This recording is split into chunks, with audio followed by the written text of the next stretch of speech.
Deputy Prime Minister Angela Rayner was in the hot seat on Trevor Phillips' Sky News programme on Sunday.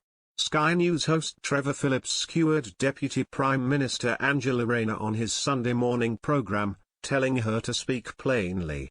The pair were discussing Prime Minister Keir Starmer's recent U-turn on Winter Fuel Allowance, which Nick Thomas Simmons had denied was happening on the same show last week. Trevor began the discussion by saying, "Let's talk about one of the other issues in welfare benefits. Forgive me if I'm a bit aggrieved here. 7 days ago, Nick Thomas Simmons sat in that seat and I asked him, is the Winter Fuel Allowance cut going to be reversed? And he said no. That remains the policy." He obviously had no idea that the Prime Minister was going to scrap it on Wednesday. "When did you find out?"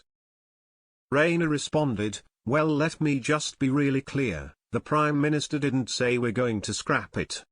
What the Prime Minister said on Wednesday is when economic conditions allow, and we've seen we're the fastest growing economy in the G7 and we've already seen interest rates cut since the Chancellor took over, where those conditions allow.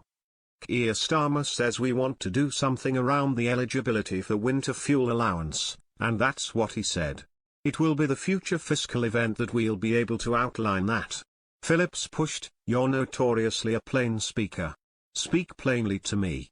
When will economic conditions allow, do you reckon?" And Rayner replied, "Well, I think that we've got the upcoming spending review and I'm sure the Chancellor, Rachel Reeves, will set it out at the first opportunity. Trevor, she will set out what we're able to do."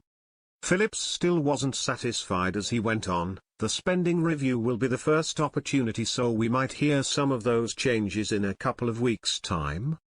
Laughing slightly, Rayner said, "I hope so, but I don't know. I hope so.